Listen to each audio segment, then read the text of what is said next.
Terima kasih Zehra di Angkasa Puri. Siapa sangka seorang mufti dipilih menjadi seorang menteri?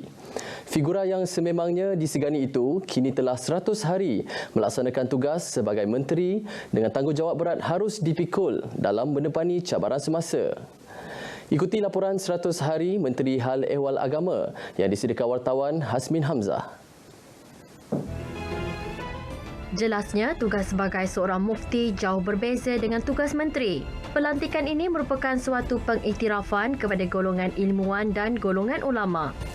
Pentingnya saya kira apabila nak dikaitkan dengan pelantikan mufti sebagai menteri itu tadi, seorang yang mengetahui berkaitan dengan pengeluaran hukum hakam, proses istimbat hukum dan sebagainya. Jadi kemahiran itu digunakan dalam mengeluarkan polisi-polisi yang berkaitan dengan kerajaan kita pada hari inilah.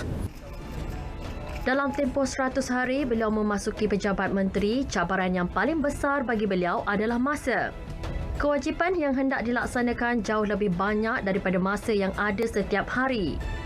Ketegasan kerajaan dalam membuat keputusan-keputusan besar melibatkan hal ehwal agama seperti menangguhkan penghantaran jemaah haji.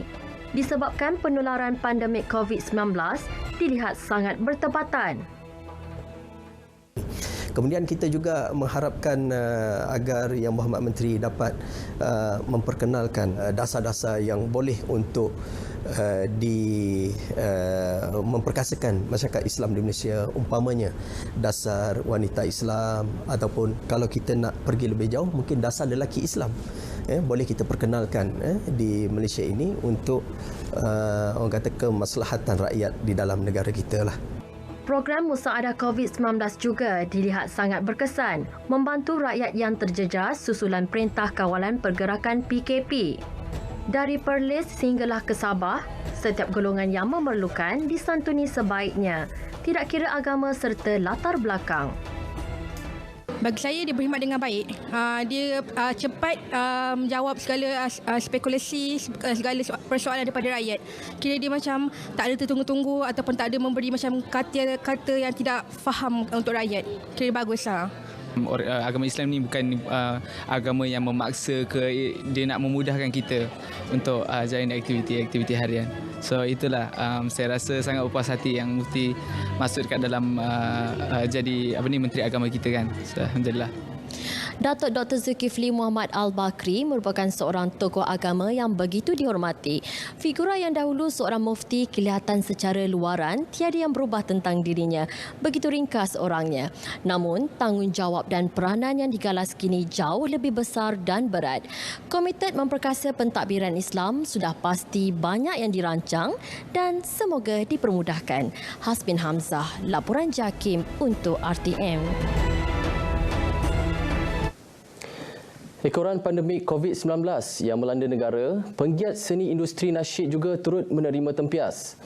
Justru satu pelanjang kependek diperhalusi Jabatan Agama Islam Wilayah Persekutuan Jawi bagi melantik artis nasyid sepenuh masa untuk bertugas sebagai bilal rawatib di masjid dan surau wilayah persekutuan. Walau bagaimanapun, menurut pengarah Jawi, Muhammad Ajib Ismail, pelantikan ini tertakluk kepada Akta 505 iaitu Akta Pentadbiran Undang-Undang Islam Wilayah-Wilayah Persekutuan 1993 dan bergantung kepada kekosongan jawatan imam dan bilal di surau dan masjid sekitar wilayah persekutuan. Yang pastinya kaedah cadangan ini akan dihalusi bagi memenuhi kehendak Akta 505, di mana kalau kita melihat Akta 505 ini jawatan nakib, imam, bilal, pembantu bilal adalah dilantik oleh Majlis Agama Islam dan Persekutuan dan akan dicadangkan oleh bahagian pengurusan masjid Jabatan Agama Islam Wilayah Persekutuan kepada yang layak. Jelasnya lagi, Jawi akan meneliti dan melihat kepada keperluan serta kriteria mereka yang benar-benar layak. Beliau menyatakannya kepada pemberita di Ibu Negara. Perkara itu antara yang diputuskan Datuk Dr. Zulkifli Muhammad Al-Bakri dalam membantu artis nasyid yang terjejas semenjak pelaksanaan PKP.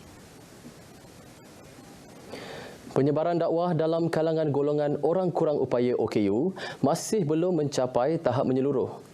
Ini merupakan cabaran bagi ahli agamawan untuk mencari titik pertemuan terbaik dalam menyantuni keperluan dan kehendak golongan tersebut agar tidak dipinggirkan.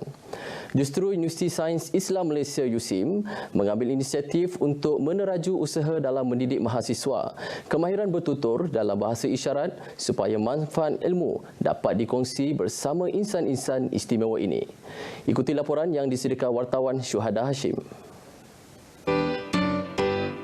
Selain menyediakan platform untuk mempelajari bahasa isyarat melalui kursus dakwah tanpa suara KDTS, USIM melalui Fakulti Pengajian Al-Quran dan Sunnah turut menjadikan kemahiran bacaan Braille sebagai subjek wajib. Peranan kumpulan mahasiswa Cakna OKU mampu menyumbang dalam gerak kerja pembangunan spiritual golongan ini, seterusnya merealisasikan konsep indahnya beragama.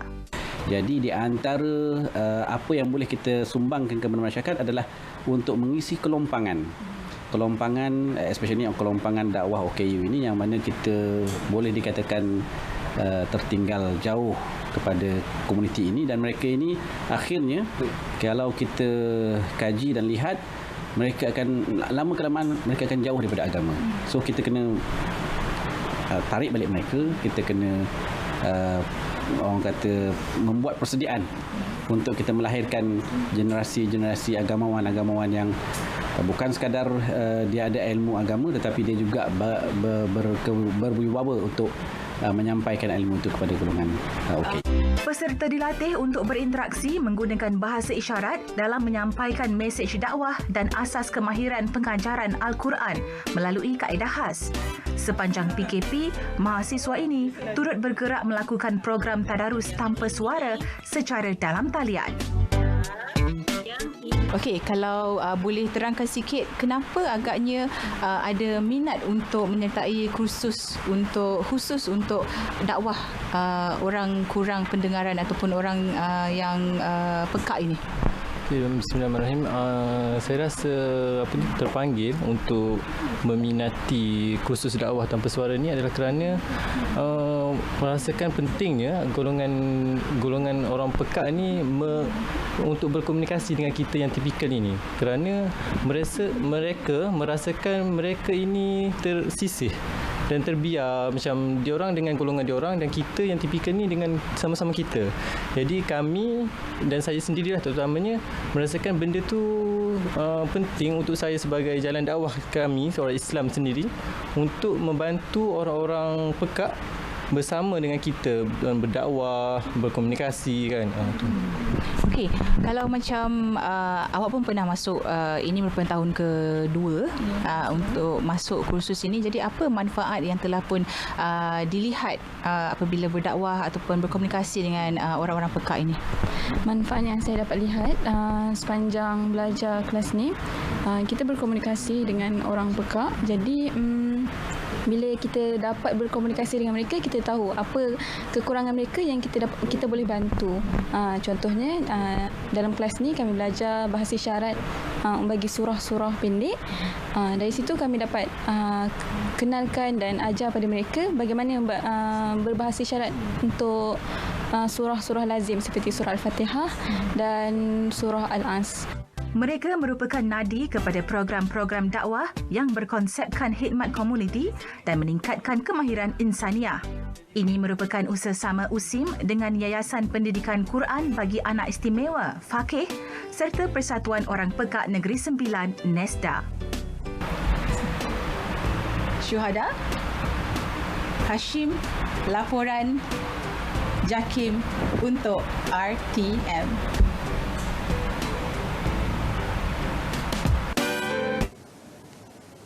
Paparan itu mengakhiri perkongsian dari Kompleks Islam Putrajaya. Kembali ke Angkasa Puri.